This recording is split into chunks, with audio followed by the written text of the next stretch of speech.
Today we start with the eighth chapter of social science, that is natural resource. Natural resources. Natural word that itself means from the nature, and resource means anything that is used to fulfill human needs. We call it as resource. So first of all we should understand the meaning of natural resource. Natural resources are things which are in the nature and they are made naturally.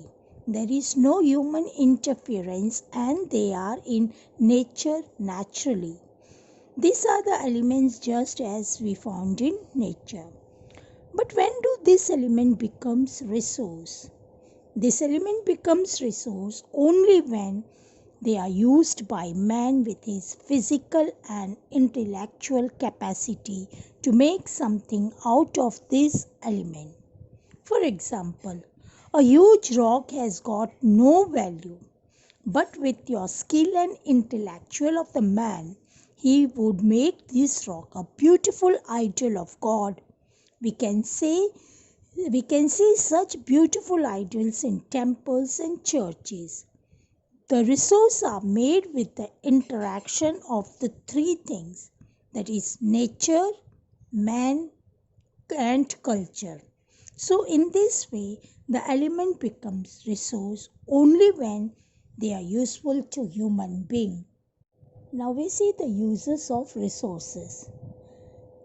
We have learnt how the elements which are just lying are turned into resource by man.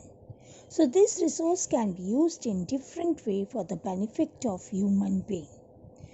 All the activities from agriculture to industry ultimately depends upon natural resource. Various food requirements of man are compiled by various resources. So first one we see resource as food. Any living organism cannot live without food. To sustain itself, it has to eat to keep himself alive. For example, from an ant to an elephant, there are different kinds of food available in nature. We get fruits, vegetable, milk product, fish, meat, etc. from nature and animals. So, second one we see resource as a source of raw material. What do you mean by raw material? Take an example of cotton which we get from plant. This cotton is processed and then made into cloth. So the cloth is the raw material. Various goods obtained from forest, agro products, wool, hides and meat available from animals, mineral, ores, etc.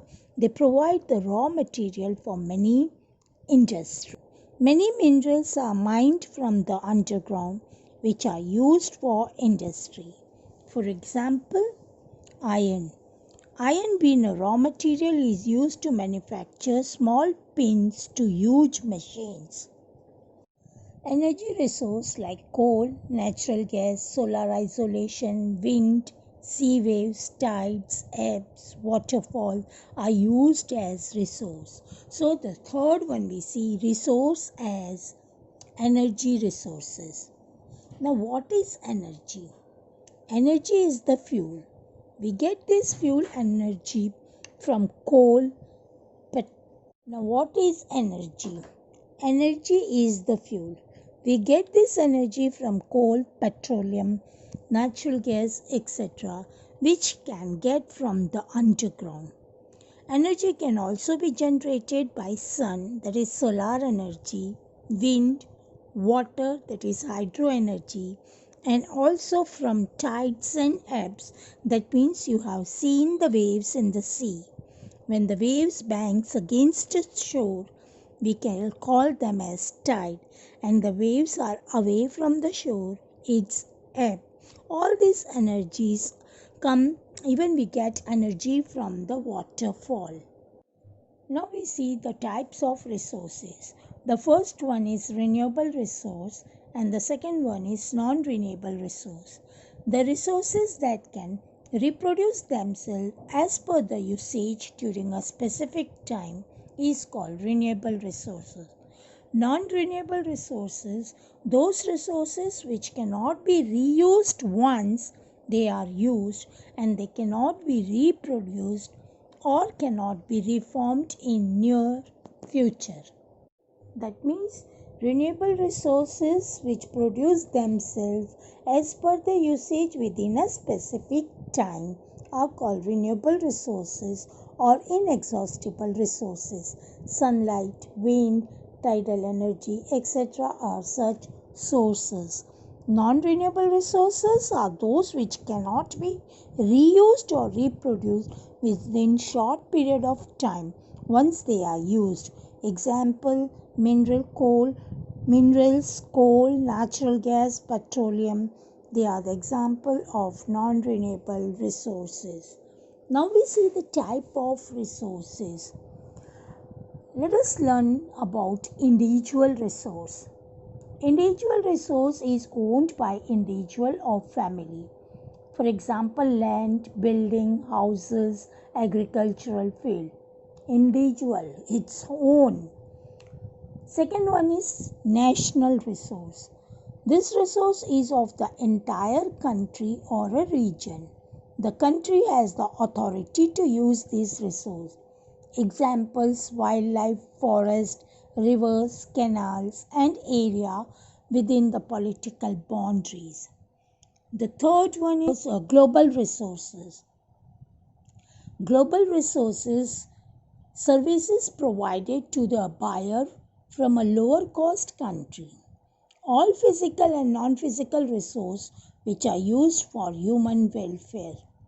Example, it includes the earth's shared natural resources like high ocean, atmosphere, outer space, etc. and the Antarctica in particular. Then comes universal resource. Means it can be used by all. That is, the air we breathe, oxygen, nitrogen, air, water, rain, etc. That is universal resource. Rare resources, those resources which are found at some places only on the earth, that we call it as rare resources. Example, astenine, petroleum, gold, coal, etc. Solitary resources, those resources that are found only at one or two places on earth. Example, cryolite. It is found only in Greenland, and cryolite is used in glass and enamel industries, manufacture of insecticide, and it is also used as solvent.